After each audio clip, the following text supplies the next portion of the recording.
이 프로그램은 순수 복음을 전하기 위해 제작되었습니다.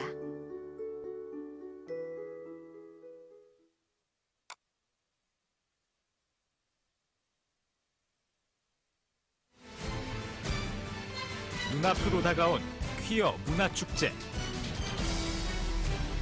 동성애 축제 문제를 둘러싼 찬반 여론이 뜨겁다. 한국교회는 왜 퀴어 축제를 반대하는가? 동성애, 무엇이 문제인가?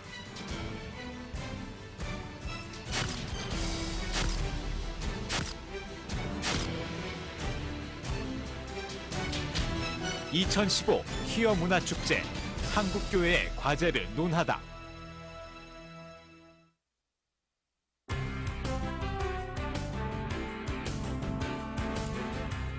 안녕하십니까. 한국교회를 논하다 이혜훈입니다. 우리나라 최초의 퀴어 문화축제는 2000년으로 거슬러 올라갑니다. 당시 20여 개의 성소수자 커뮤니티 집단 중심으로 행사가 열렸는데, 그로부터 14년이 지난 작년 2014년에는 퀴어 문화축제 관중이 2만여 명에 달하게 되었습니다. 그리고 올해엔 16번째 퀴어 문화축제가 예정되어 있습니다. 이번에 열리는 곳은 도심 한가운데인 서울시청 광장입니다. 오는 6일, 6월 9일 개막식이 열리고 28일까지 3주 동안이나 진행이 됩니다. 교회는 이 행사를 매우 우려하고 있습니다. 얼마 전 교회 연합기관의 공동성명에서도 밝혔듯이 한국 교회가 동성애자를 비난하거나 차별하는 것은 아닙니다만, 이와 같이 공공장소에서 동성애를 조장하는 축제가 벌어진다는 것에 단호하고 아주 엄격하게 항의하고 적극적으로 대응할 것입니다. 그리고 오늘 한국교회를 논하다에서는 교회가 왜 동성애 조장을 반대하는지 교계와 의학계 전문가, 법조계 전문가들을 모시고 조목조목 따져 밝히고자 합니다. 성도 여러분께서도 이 시간 꼭 끝까지 함께해 주시고 이 문제를 주위에 계시는 많은 분들께 공론화시켜 주시기를 부탁드립니다. 오늘 함께하실 패널들을 소개해 드리겠습니다. 먼저 수동 연세요양병원 염안섭 원장님께서 함께해 주셨습니다. 감사합니다. 에스더 기독운동의 이용희 교수님이십니다. 감사합니다. 인성교육문화진흥원 김지연 국장님 나와주셨습니다. 감사합니다. 법무법인 산지의 이태희 미국 변호사님이시죠? 안녕하세요. 나와주셨습니다. 감사합니다. 앞서 말씀을 드렸습니다만 이번이 벌써 16번째 축제입니다. 작년 퀴어 문화축제는 신촌에서 있었죠. 그때 얘기부터 좀 시작을 해보겠습니다. 어떻게 기억하고 계시고 그때 어떤 일들이 있었으며 어떻게 보셨는지 누가 좀 먼저 말씀을 해주시겠어요? 네, 제가 우리 변호사님 먼저 하실래요? 네. 지난 작년이죠. 신촌에서 이제 그 퀴어 축제가 열렸는데요. 그때 보면 정말 엉덩이가 훤히 나와 있는 그런 어떤 속옷을 입고 거리를 활보하는 장면이 이제 포착이 되죠. 그리고 그 옆을 어떤 장면을 제가 목격을 했는데 그 사진을 통해서 봤는데 그 옆을 아이의 눈을 가린 채 어머니가 어떤 도로를 건너는, 왜냐면 공공장소니까 네.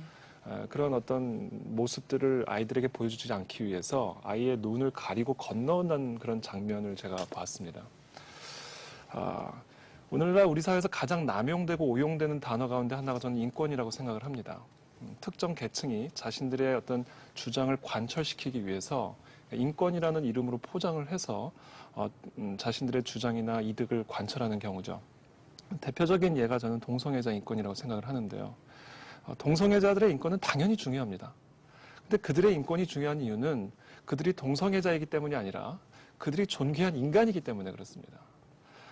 우리가 동성애자의 인권이라는 이름으로 동성애를 허용하게 될 경우에 그것은 사실은 인권이 아닌 특권으로 변질이 되고 맙니다.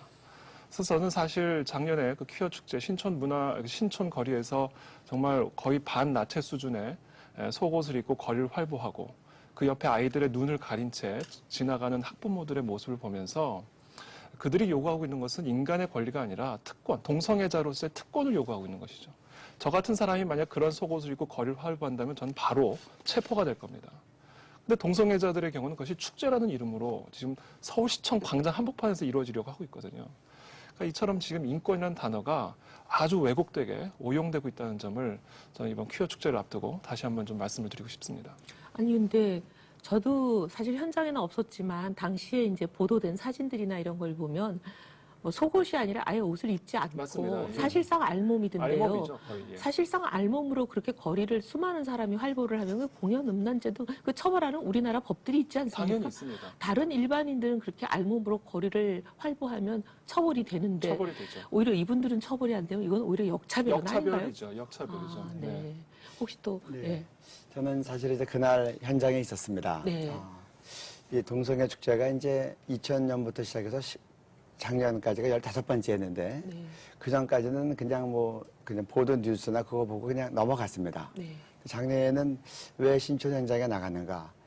이대로 두면 안 되겠다. 보통은 대학로에서 했고 종로를 카퍼레이드를 했고 청계천을 했고 뭐 홍대 앞이라고 했는데 작년 같은 경우는 제가 볼 때는 상당히 의도적인 것 같아요. 연세대학교 정문 앞을 거쳐서 이화여대 정문을 거쳐서 이렇게 신촌가로 돌겠다는 겁니다. 특별히 선교사님들이 세운 기독교 대학 두 군데를 딱 정점으로 해서 알몸 카퍼레이드를 한다는 것이 여기까지 넘어가면 안 되겠다. 그냥 막 두면 끝이었겠다. 그리고 이거는 교회에 대한 정말 도전이고 너무 모독적인 행위다. 그런 모습을 하고 이제 한다는 것이요. 지금 여기 모습 나왔지만 저도 보고 외국에서만 보던 사진을 이제 우리나라에서 본 겁니다. 네. 이 삼각 팬티라고 하지만 신체의 아주 중요한 부분은 앞만 가렸고 뒤에는 엉덩이가 다 나왔습니다. 그래서 아까 그 어린아이의 눈을 가렸다고 하는 말이 바로 그런 표현입니다. 정말 엄마가 아이들한테 보이기 너무 민망하고 그래서 그때 많은 크리스찬들과 신촌 주민들과 또 연세대학교 기독학생들 일부가 그렇게 결단한 겁니다.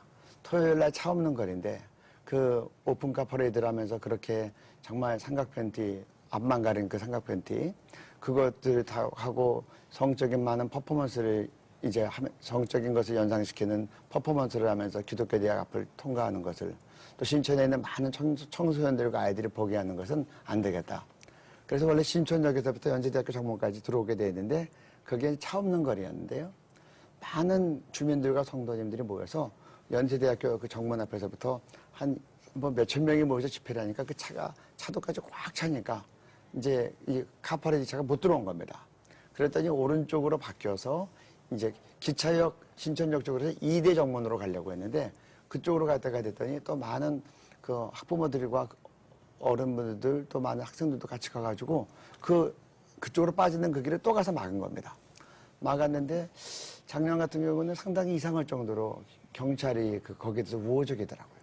서대문구청은 마지막에 집회 신청을 안 한 걸로 돼 있는데 그래가지고 차도에서 차 없는 거리에서 있는 사람들은 물론이고 그 옆으로 간 사람들까지도 많이 경찰이 길을 열어주려고 그러니까 주민들이 어떻게까지 했는가 그냥 자리에 누운 겁니다. 그래서 밤 10시까지 자리에 누우니까 밤 10시까지 카퍼레이드를 못한 겁니다. 그리고 그 사이에서 이제 충돌이 있을까봐 경찰이 이제 양쪽 사이를 막고 있었는데 제가 이렇게 보는 앞에서도 그 주민들을 대표하고 우리 이것들은 안 됩니다라고 상당히 그렇게 이제 정말 물리적인 갈등 유발시키지 않고 이제 안 되겠으면 경찰들이 밀어낼 것 같으니까 자리에 누운 그 사람들을 이제 진두주의하는 그 리더들을 이렇게 보니까 4명이나 붙잡아서 연행을 하더라고요. 그리고 퀴어 축제, 동성애 축제를 인도하는 쪽에 대해서는 저희들이 볼 때는 아무런 물리적인 제재가 없더라고요. 그래서 경찰도 너무 편향됐다. 이게 무슨 영향일까? 그래서 뭐 자세한 얘기까지 다 말씀드리기 어렵지만 주민들은 아무 로비 없이 나왔으니까 이렇게 당하는 게 아닌가. 제가 그런 생각까지 들 정도였고요. 그러나 아무튼 그렇게 정말 이런 것들은 우리 자녀들과 지역과 또 교회를 위해서 막아서야 된다고 했던 주민들과 학생들과 또 성도님들이 있어서 작년에는 그것이 제대로 되지 않았던 겁니다. 그런데 이제 올해는 더 문제가 커져서 이 동성애자들의 많은 염원이 서울시청 광장에서 하는 거였는데 번번이 이것이 허락이 안 됐는데 이번엔 허락됐다고 이제 환호를 지르는 모습들을 이제 어떤 SNS를 통해서 많이 보게 됐습니다. 그래서 올해는 더 이제 심각하게 한국교회가 이 부분을 놓고 정말 기도하고 또 대처해야 될 때가 아닌가 생각합니다. 차 없는 거리라고 차는 다 막았는데 동성애자들의 축제를 위한 카프레이드용 차는 통과가 허용이 된 건가 그렇죠. 보죠. 5톤 트럭인데. 참 기가 막히네요. 네. 네, 그 외를 다 이렇게 무대처럼 만들어서 팬티바람으로 올라가서 다 퍼포먼스를 하는 겁니다. 근데 서동구청장이 허용을 하신 걸로 이해가 되고 일단 서울시청에서도 이 퀴어 문화 축제에 대해서 작년에 아시아의 동성애자들을 뭐 만여 명을 초청한다 그런 여러 가지 광고들이 있었던 걸로 기억하고 있습니다. 서대문 시청에 구청에서는 안 했고요. 안 했고요? 안 했는데 그러면 시장님의 서대문 경찰서에다가 예. 그 시위 허가를 내고 아하. 파레이드 지구를 내고 그걸 근거로 해서 한 겁니다. 아, 그러면 서울시장님의 허가가 있었던 건 아니고요. 그래서 그때는 아마 이제 구청에서는 집회 허가를 안 했고, 그다음에 서대문 경찰서에서는 이제 그 허가를 받아들여서 경찰이 이제 그런 부분에서 상당히 이제 우호적으로 협조를 줬고 그런 걸로 알고 있습니다. 네, 우리 김재용 국장님 작년 상황 좀 설명해 주시죠. 네, 저도 이제 그때 당시 작년 이맘때 그 자리에 있었습니다. 그런데 그 동성애자의 신촌 퀴어 문화축제라는 그 자리에서 굉장히 제 눈에 띄었던 것은 일반적인 축제와는 굉장히 다른 하나의 모습이 있었습니다. 물론 아까 교수님 말씀하신 어떤 벌거벗고 그런 부분도 그랬지만 하나의 부스가 그때 있었는데요. 이 부스는 각종 성병과 에이즈를 무료로 그리고 익명으로 이름을 밝히지 않아도 검사를 해주니 많은 그 축제의 참가자들, 즉 동성애자들이 지속적으로 그 축제 동안에 검사를 받을 수 있도록 만들어진 부스였습니다. 사실 우리나라에 굉장히 많은 종류의 축제가 있습니다. 뭐 벚꽃 축제도 있고 사과 축제도 있고 지방별로 시기별로 많은 축제가 있지만 사실 그 어떤 축제에서도 축제 그 당사자들에게 성병과 에이즈를 그 자리에서 검사받으라고 권유하는 일은 없습니다. 이것을 권유하기 위해 부스를 설치했던 단체는 아이샵이라고 하는 단체입니다. 이 단체는 보건복지부 질병관리본부에서 국민건강증진기금으로 운영하는 단체입니다. 어머, 우리 세금으로 운영하네요. 그렇습니다. 예, 이 아이샵이라고 하는 단체는 슬로건이 있습니다. 그 홈페이지에 들어가 보시면 우리나라 에이즈 환자들의 건강을 에이즈로부터 지켜나갈 것입니다. 이것이 슬로건입니다. 그래서 이제 그 슬로건을 잘 실행하기 위해서 마침 여러 명의 동성애자들이 한꺼번에 모이는 그 신촌 자리에 불가피하게 부스를 차리고 지금 사진에서 보시는 바와 같이 남학생들, 이런 젊은 동성애자들까지도 그 자리에서 피 검사를 하고 성병 검사, 에이즈 검사를 받는 정말 놀라운 축제였다고 할 수 있습니다. 제가 거기 오시는 동성애자들이 대부분 성병과 에이즈 환자일 가능성이 높다는 걸 의미하는 건가요? 왜냐하면 특정 위험 행동을 반복하게 되면은 관련된 질병은 반드시 찾아오게 된다는 것이 상식적인 보건입니다. 그러다 보니까 이제 나라에서도 이걸 잘 간파하고 이러한 것들을 하는 것이라고밖에 해석할 수가 없는 이것을 하나를 보더라도 우리나라 동성애자들도 미국 동성애자들과 또는 해외 동성애자들과 마찬가지로 굉장히 건강상의 많은 문제들이 실질적으로 발생하고 있고 잘 검사받을 수 있도록 이게 유도하는 많은 노력들이 국내에도 있다는 것을 알 수 있었습니다. 네, 우리 원장님. 네. 이제 작년 신촌 퀴어 축제 같은 경우에 동성애 활동을 하시는 분들이 지나치게 노출이 심한 복장으로 단체적으로 모이니까 뭐 2만 명 이상이 참석을 했다고 합니다. 그런데 제가 이제 의사로서 우려가 되는 것은 그 자체가 어떤 미풍양속을 해치는 것도 있지만 그분들 자체도 당일날 성적 취향이 비슷한 분들끼리 옆에 사람이 너무나 벗은 모습을 봤으면 성적 자극을 많이 받으셨을 것 같은데 그러면 축제 끝난 그날 밤에 무슨 일이 있었을까? 근데 약사님 말씀하신 것처럼 에이즈 이완된 분들도 많이 계시거든요. 네. 그뿐 아니라 매독이라든지 임질이라든지 그분들이 그날 밤에 그런 강한 성적 충동을 낮에 받은 다음에 밤에 만약에 이제 이태원 애들 같습니다. 네 그렇게 되면 그거는 그분들 사이에서도 에이즈라든지 각종 성병이 아주 그냥 집단적으로 확산될 수 있는 계기가 퀴어 축제가 아닌가라고 생각을 하고 있습니다. 사실 그동안 저희 한국교회를 의원하다에서는 여러 전문가분들을 통해서 동성애 문제를 몇 차례 다루었습니다. 사실 오늘은 그래서 이제 그동안은 주로 신학적인 문제로 접근을 많이 했지만 오늘은 신학적인 해석보다는 이제 의료나 보건적인 데이터를 근거로 그런 얘기를 이어나가 보도록 하겠다. 이것이 이제 저희의 최초의 의도였습니다. 근데 마침 원장님께서 그런 쪽으로 얘기의 물꼬를 이미 이제 끌고 가셨기 때문에 동성애가 의료적으로 그리고 또 보건적으로 왜 문제가 되는지 이제 이런 얘기로 이제 본격적으로 넘어가 버렸습니다. 이미 원장님 좀 더 자세하게 말씀을 해주시면 어떨까요? 지금 저희가 이제 동성애라고 표현할 수 있지만 저는 이제 의료인의 입장에서 네. 남성 간의 학문 성교라고 표현을 합니다. 이 남성 간의 학문 성교가 굉장히 위험합니다. 왜냐하면은 일단 당연히 우리가 아는 것처럼 학문 성교를 당하는 입장에서는 학문이 이제 파괴되게 되죠. 장기간 그 활동이 지속되면은 이거는 우리가 흔히 예상이 될 수 있고 그 가운데서 에이즈라든지 매독이라든지 30가지 이상의 위험한 질병이 감염이 될 수도 있는데 일반인들이 잘 모르시는 게 뭐냐면은 학문 성교를 가한 사람 그 사람도 상당히 위험하게 됩니다. 왜냐하면 이제 이 직장 주위에 대변이 있기 때문에 거기 대장균이 항상 이제 서식을 하고 있습니다. 그런데 거기다가 이 생방송인데 이런 말씀까지 남성의 성기를 진입시키게 되면은 그 대장균에 감염이 되는 거예요. 당한 사람은 물론 항문이 찢어지겠지만 그 대장균에 감염이 되면은 우리가 일반적으로 임질이나 매독균에 감염됐을 때 성병이라고 표현하고 성병의 증상들이 나타나는데 그것과 똑같은 증상이 나타납니다. 그래서 이제 병원에 비정기과 같은데 진찰을 받으러 가면은 의사 선생님은 딱 진찰을 해보고 매독균이 나올 줄 알고 임질균이 나올 줄 알고 소변 검사를 했는데 대장균이 나오는 거죠. 그럼 의사 선생님이 이게 황당하신 거죠. 이상하다. 이게 매독균이 나와야 되는데 증상을 봐서는 왜 대장균이 나오지라고 의사 선생님이 오히려 황당한데 환자분은 아는 거죠. 자기가 왜 대장균 성병에 걸렸는지.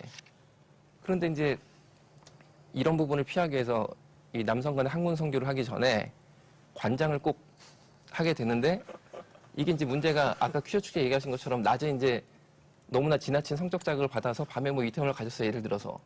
근데 밤에 10시 넘어가면 하는 약국이 없잖아요. 그럼 관장약을 구할 수 없으니까 모텔에 가서 이분들이 센조이라는 게 있는데 이거는 이제 네이버라든지 검색하면 다 나옵니다. 그래서 우리는 모르고 동성애자들은 다 아는 단어인 거죠. 그게 뭐냐면 이제 관장약이 없을 때 샤워기가 이렇게 있으면은 샤워기 헤드를 빼고 이 샤워기 줄을 항문에 한 10에서 20cm 삽입을 한 다음에 즉석에서 물을 틀어서 물관장을 하세요. 그러니까 그 자체도 굉장히 이제 보건적으로 문제가 되는데 그 이 샤워기 끝에 항문을 진입하면서 에이즈 바이러스, 간염 바이러스, 매독균 등등 이제 온갖 균이 다 묻게 되면은 모텔이라는 데가 얘기 들어보니까 이제 지금 쓴 다음에 이분들이 나가면 바로 딴 사람이 들어오는 거예요, 보니까. 그럼 다음 사람은 모르고 샤워하면 이제 다 뒤집어 쓰는 거죠, 그거를. 에이즈 바이러스, 매독 바이러스, 뭐 대장균 다 뒤집어 쓰는데 우리 샤워할 때 보통 양치질도 하시잖아요. 그럼 다 들어가는 거예요, 그냥. 그러니까 그렇다고 우리가 호텔이나 모텔 갈 때마다 이 샤워기 돌려가지고 소독할 수도 없고.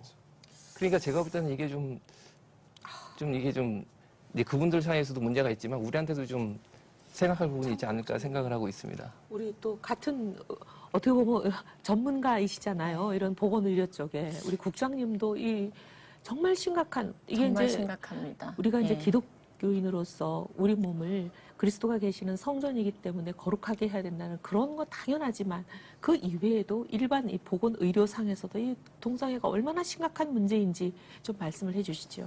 예, 이 사실 우리가 남성 동성애자를 객관적으로 어떤 공적으로 칭하는 명칭은 게이 혹은 호모라는 단어가 아니라 MSM이라는 단어를 쓰게 됩니다.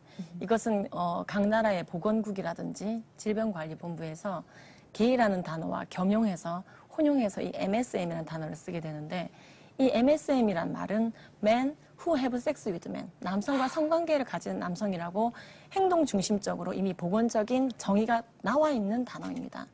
그러면은 이러한 위험 행동에 의해서 남성과 성관계를 한다는 학문 혹은 구강으로 하는 그 행위에 의해서 이게 건강이 파괴되어지는 부분을 지금 이제 염 원장님께도 들으셨지만 이게 굉장히 여러 가지 문제를 일으키게 되는 겁니다. 예를 들어서 일반인에게는 굉장히 드문 항문암이라는 질병이 있습니다. 그런데 동성애자분들에게는 이것이 40배 정도 더 보이게 되는 40배. 것이고요. 그렇습니다. 네. 그리고 이제 그 에이즈라는 것도 사실 우리가 많이 동성애자에 대해서 연관지어 생각하는 질환 중에 하나인데 이제 2000년도 초반 이제 그 리버티 헤럴드라는 신문에도 보시면 아시겠지만 일반인보다 183배 더 에이즈에 노출이 된다라고 하는. 183배. 예. 어마어마하네요. 근데 이제 그 통계는 굉장히 어찌 보면 나중에 2010년 통계보다는 약한 통계입니다. 가천대 어느 교수님은 750배 정도, 750배. 예, 박 교수님은 그런 통계도 있으셨고요. 성병에 대해서는 만성적으로 굉장히 많이 있습니다. 영국 공공보건국은 일반인들의 성병 자체에 대해서도 남성 동성애자들이 일반의 책임감을 가질 것에 대해서 촉구하는 그러한 이제 글들이 있습니다. 이제 뭐 기타 등등 이제 그 학문을 통해서 하다 보니까 학문 자체의 어떤 그 관략근 조절 불능, 이 그 15번씩 화장실을 가게 된다든지 하루에 대변을 보러, 소변이 아니라 대변을 보러 화장실을 가게 된다든지 하는 그런 굉장히 어려움들을 겪는 동성애자들이 또 많이 있습니다. 그래서 이제 그 남성 동성애자들 커뮤니티에 보면 효과적으로 냄새 나지 않게 그 변실금 그 성인 팬티를 착용하는 방법을 공유한다든지 하는 일이 실제로 동영상이 지금 현재 유튜브 등에 돌고 있고요. 근데 이게 굉장히 사실은 상식적인 얘기입니다. 왜냐하면 우리가 복잡하게 저희는 이제 보건에 관련되어 있는 분들은 심플하게 이 문제를 생각합니다. 왜냐하면 우리가 코로 커피를 마실 수가 있습니다, 사실. 코로, 그렇습니다. 콧구멍이 해부학적으로 통합니다. 식도와도 통합니다. 폐로만 통하는 게 아니기 때문에 마셔지지만 그렇다고 해서 코로 커피를 마신다든지 코로 우유를 마신다든지 또는 코로 코코아를 마시면 그분은 반복적인 그런 위험 행동을 했을 때 하나의 우리 몸의 신체 기관을 정해진 용도 이외의 용도로 썼을 때 그분은 결국에는 부비동염이라든지 중이염이라든지 또는 뭐 안구에도 염증이 생길 수가 있고요. 여러 가지 질환에 걸릴 수가 있습니다. 결국 그런 분들은 항생제와 소염제에 점철된 인생을 살다가 굉장히 본인의 그 생명을 다 누리지 못하고 일찍 돌아가실 수 있는 위험 행동인 것입니다. 마찬가지입니다. 이 배설기관을 통해서 그 용도대로 사용하지 않고 하나님이 우리가 지으신 대로 그렇죠. 살지 않고 위험 행동을 했을 때에는 그 위험 행동에 관한 부메랑을 반드시 내가 겪게 되어 있습니다. 나에게 돌아오게 되었습니다. 몸을 용도대로 쓰고 자야 할 시간이면 자고 먹어야 되는 곳으로 먹고 그리고 대변을 보는 곳으로는 대변을 보고 이러한 기본적인 상식 안에서 우리가 무한 반복해도 괜찮은 행위를 하는 것이 가장 보건적이고 내 자신을 사랑하는 일이라고 할 수가 있는 것입니다. 그리고 그것을 어겼을 때는 여러 가지 이러한 지금 보이시는 바와 같이 미국의 그래프로 바로 넘어가도록 하겠습니다. 보시면 2010년도에 그래프를 보도록 하겠습니다. 미국의 그 50개 주에 굉장히 많은 에이즈 환자들이 지금 급증하고 있습니다. 그 가운데서 2010년에 증가되어진 신규 에이즈 환자를 보게 되시는데요. 그 신규 에이즈 환자 중에서 69.5%가 남성 동성애자임을 나타내고 있는 그래프입니다. 자세히 보시면 가장 많이 에이즈에 걸리는 집단은 화이트 MSM, 즉 백인 남성 동성애자, 그 다음은 흑인 남성 동성애자, 그 다음은 히스패닉 남성 동성애자라고 되어져 있습니다. 그래서 이 그래프에서 나머지 1, 2, 3위를 제외한 4, 5, 6, 7, 8, 9위를 차지하는 분들은 동성애자가 아닌 나머지 99%의 일반인들 그룹인 것입니다.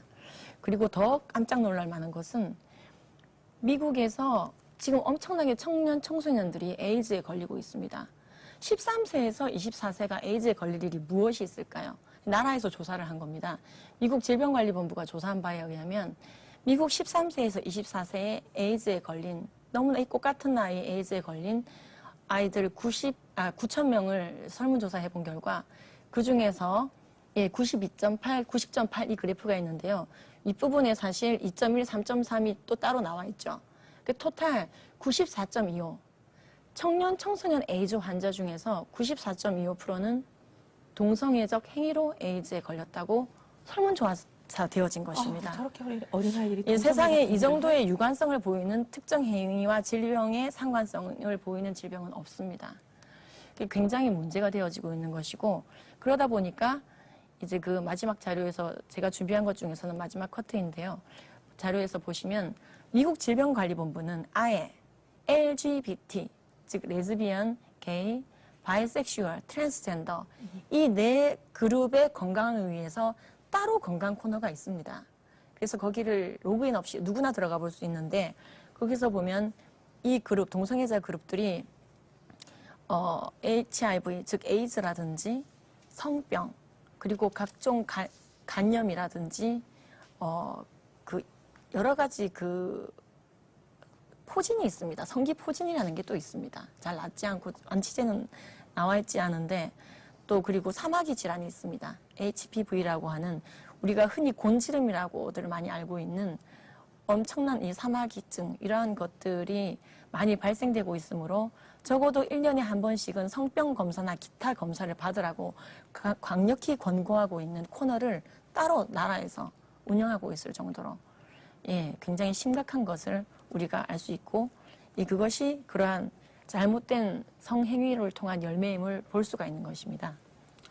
정말 하나님 만드신 창조의 원리대로 순리대로 쓰지 아니하는 그룹들이네. LGBT가 다 그거잖아요. 네 가지 유형이 다. 굉장히 위험하죠. 어떠신가요? 또 혹시 덧붙이실 말씀이 있으신가요? 제가 한 가지 더 언급한다면 동성애자들이 이런 얘기를 합니다. 우리가 너희한테 피해 주는 게 무엇이냐. 그런데 실질적으로 이제 많은 시민들이 사실 뭐 우리한테 직접적으로 연관 안 되면 하고 싶은 대로 하게도 그렇게 생각하기 쉬운데 우리나라 같은 경우는 이 에이즈 치료 비용이 100% 국민 세금으로 나갑니다. 그렇죠. 네. 에이즈 억제제라고 하는 약이 개발이 되는데 그 약값만 한 달에 300만 원. 그러면 약값만 1년이면 3,600만 원. 또 에이즈가 발병이 드러나고 난 다음에 10여 년에 보통 사시는데 그러면 굉장히 많은 돈이 들죠. 그래서 보통 에이즈 환자 평생 치료 비용이 5억 원 이상이라고 지금 예상들을 하고 있습니다. 네. 그러면 10,000명이면 5조 원이 되고 10만 명이면 이제 50조 원이 되죠. 근데 우리나라는 매우 특별하게도 이것을 100% 다 국민 세금으로 지급하는 겁니다. 지금 10,000명이 넘어갔는데 이 상태로 계속 방치하다가는 온 국민이 세금 폭탄에 맞게 될 것입니다. 그래서 이건 지금 초장에 잘 우리가 염려하고 에이즈가 정말 확산되지 않도록 해야 되지 않겠는가. 전 세계적으로는 에이즈 환자가 줄어들고 있는데 우리나라는 지금 급속하게 늘어나고 있는 것은 이건 누구의 책임인가. 우리가 90년대에는 에이즈 예방 교육을 잘 시켰는데 이제는 뭐 때문에 이걸 시키지 않고 국민 세금을 다 내는데 배후에서 이런 것들을 또 조장하거나 격려하는 정치인들이 있다면 그건 누구인가.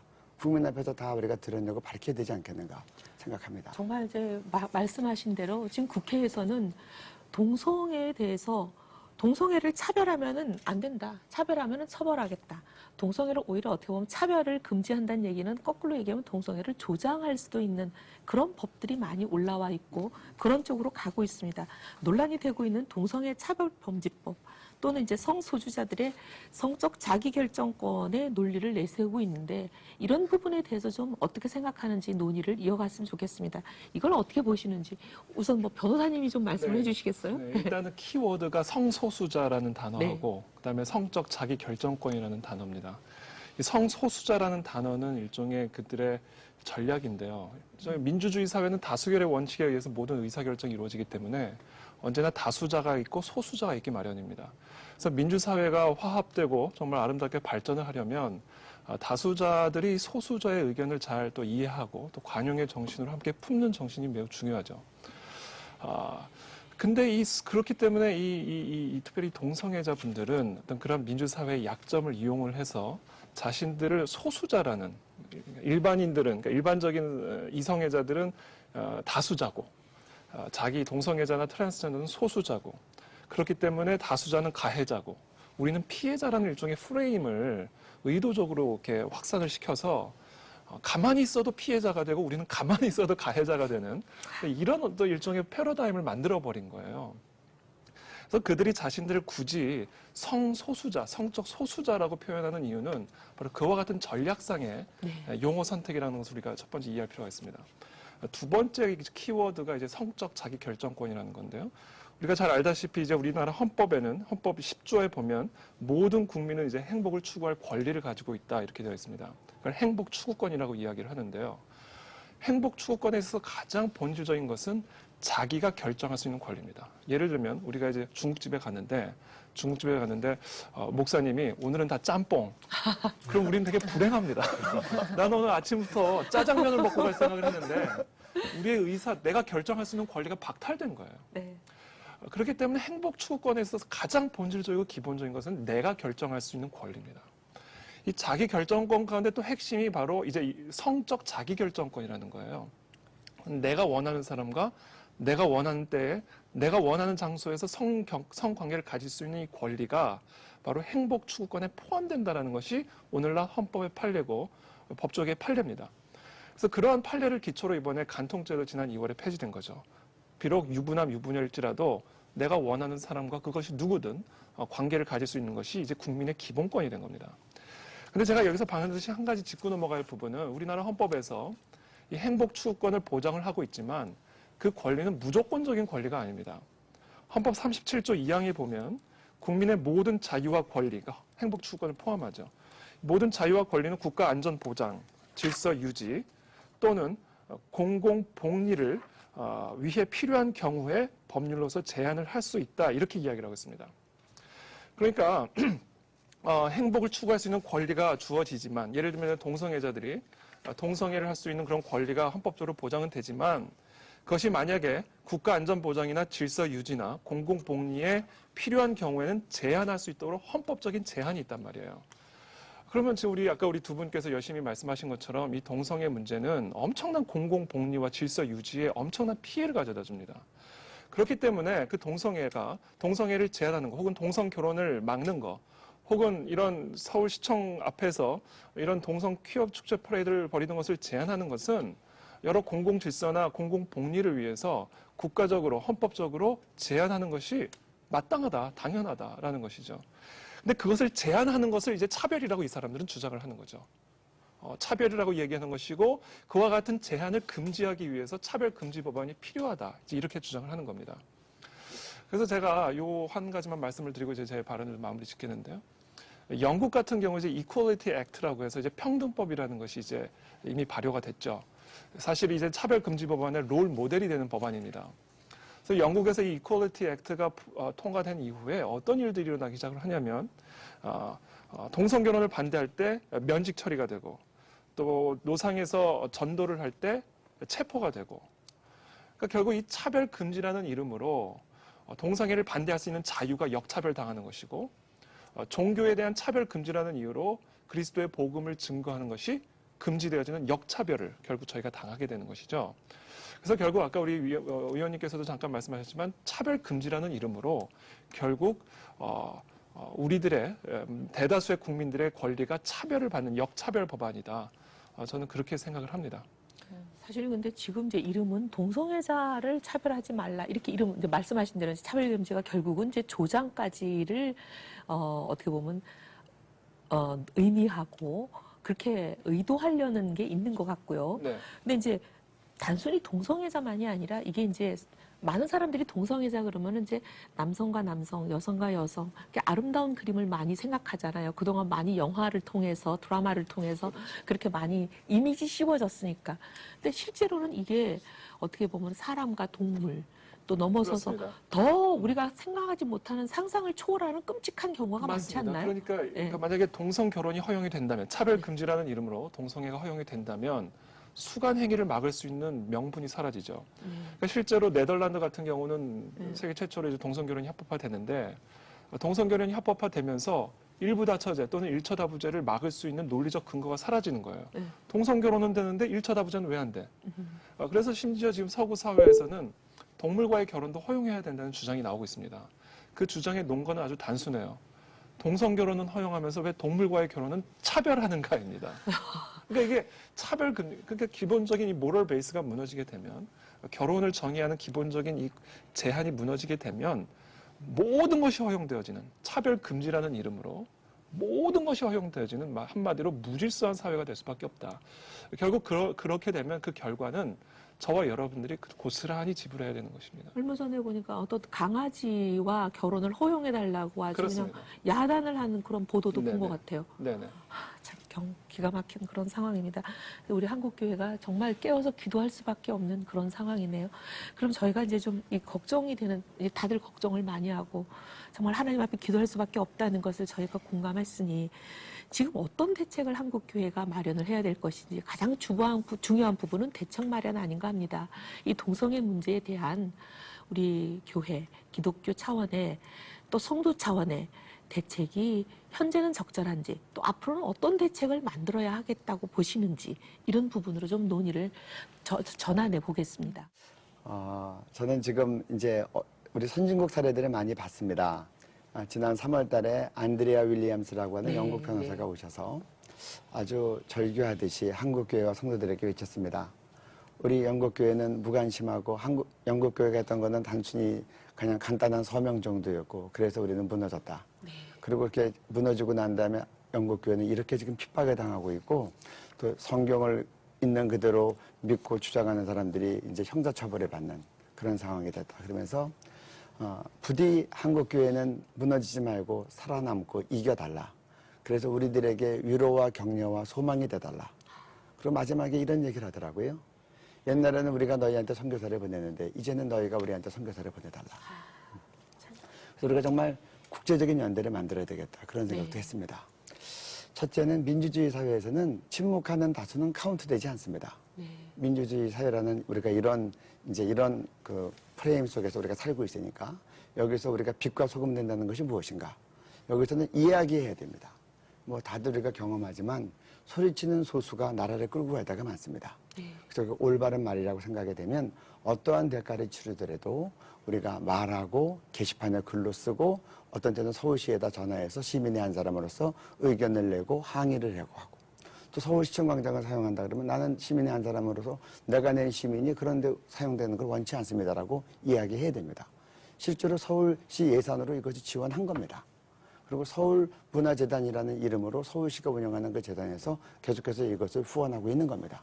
그러면 우리들이 알고 서울시장과 서울시 의원들과 서울시 재정을 담당하는 사람들에게 누구의 허락을 받고 이런 돈을 쓰느냐, 시민 대다수가 이걸 원하느냐 그렇게 이야기해야 될 것입니다. 제가 이런 말씀 드리는 것은 한국교회가 분명히 목소리를 내야 됩니다. 내지 않고 있다가 그냥 나중에 법률이 통과되고 난 다음에 이럴 줄 몰랐다. 그리고 우리가 잘 몰랐다. 그렇게 해가지고는 그거는 우리의 변명이 안 되겠다.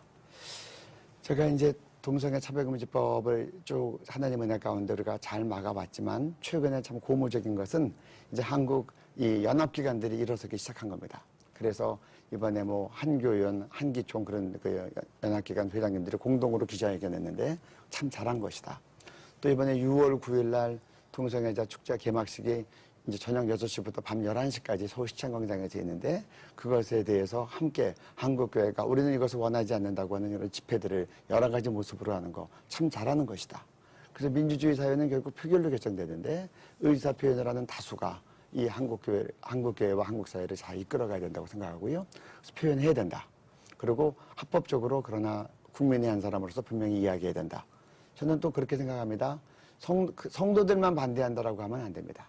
그래서 결국 다수결에서 우리가 아직까지 이겨왔고 앞으로도 이기려면 국민의 한 사람으로서 반대해야 되고 먼저는 성도들이 그에 대해서 올바른 지식을 잘 가지고 우리가 국민들을 잘 설득하고 계몽하고 나가서 다수를 늘 올바른 지식을 가지고 동성애를 막아서게끔 하는 것이 승리의 요점이다. 그래서 정말 우리가 연합하고 환경적인 입장에서 분명하게 소리를 내는 것이 교회와 온 국민을 위해서 필요한 일이고 길게 볼 때는 지금 선진국에서 자꾸 이런 압력이 들어오고 오바마 대통령도 자꾸 압력을 놓고 반기문 유엔 사무총장까지도 이걸 자꾸 지지하는 발언을 하고 우리나라에 대해서도 압력적인 일을 하는 것에 대해서 저는 매우 유감스럽게 생각을 하고 그러면 장기적으로는 어떻게 하게 되겠는가. 첫째는 성과학연구소가 있어야 됩니다. 동성애가 하나님이 우리에게 주신 생명과 가정과 사회에 정말 유해한 부분이 많다는 것을 과학적으로 입증해야 됩니다. 유전이 아니라는 것도 입증해야 됩니다. 동성애가 에이즈를 전파하는 위험행동이라는 것을 입증해야 됩니다. 작년에 그런 세미나가 있어서 얼마나 제가 그 용어를 잘 활용했는지 모릅니다. 에이즈를 유발하는 위험행동이다. 두 번째로는 다수결에서 얘기해야 되니까 국민 계몽, 교육, 홍보 프로그램이 꼭 있어야 됩니다. 이것을 하지 않으면 우리가 국민의 다수를 얻지 못합니다. 세 번째로는 법률팀이 있어야 됩니다.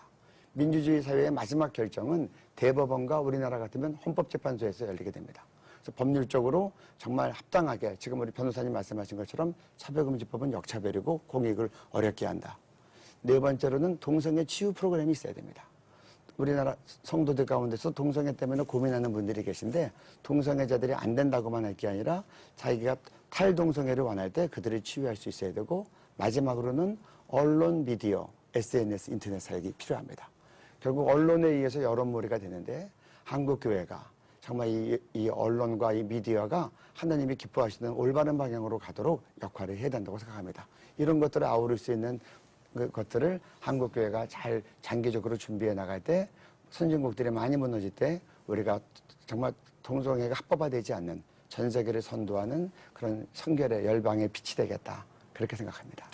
정말 말씀하신 대로 얼마 전에 그 군대 내 동성애를 금지하는 군형법을 개정하려는 움직임이 있었잖아요. 근데 그것을 막아낼 때 이제 기독으로 국회의원들만 힘으로는 너무 역부족이어서 많은 이제 군대 아들을 보낸 어머니들의 힘을 많이 얻어냈고 그분들이 이제 같이 많이 동참해 주셔가지고 결국 그 군형법 개정을 막아낼 수 있었던 것 그런 게 이제 바로 많은 분들을 많은 분들께 알리고 홍보하고 해서 함께 힘을 얻어내는 국민의 힘을 얻는 이런 방법이 아니었나 생각이 됩니다. 혹시 또 다른 분들 지금 이제 한 1분 정도씩 말씀하실 수 있는 시간이 있습니다. 하면 그 시카고 대학교 신학부의 마틴 마티라는 네. 그 종교 사학과 교수님이 있습니다. 이분이 어떤 얘기를 했냐면 신념이 있는 사람은 예의가 없고 예의가 있는 사람은 신념이 부족한 경우가 많다. 사실 이 신념과 예의의 균형이 상당히 중요하다. 우리가 이 싸움을 할 때. 네. 그래서 저는 그 기독교적 시민 교양을 우리가 네. 반드시 가지고 이 싸움을 하지 않으면 오히려 역효과가 발휘될 수 있다. 그래서 모독의 피해자가 될지언정 모독의 가해자가 되면 안 되고 언어폭력을 포함한 폭력의 피해자가 될지언정 폭력의 가해자가 되면 안 된다. 이것은 예수님의 가르침이라고 생각을 하고 그것이 우리가 올바른 신념을 위해 싸우는 올바른 방법이다라는 것을 한 가지 좀 추가를 좀 말씀드리고 네. 싶습니다. 우리나라 가출 청소년의 15.4%, 남학생의 경우 가출 청소년의 15.4%가 현재 학문 알바를 하고 있습니다. 이게 여가부의 설문조사 내용입니다.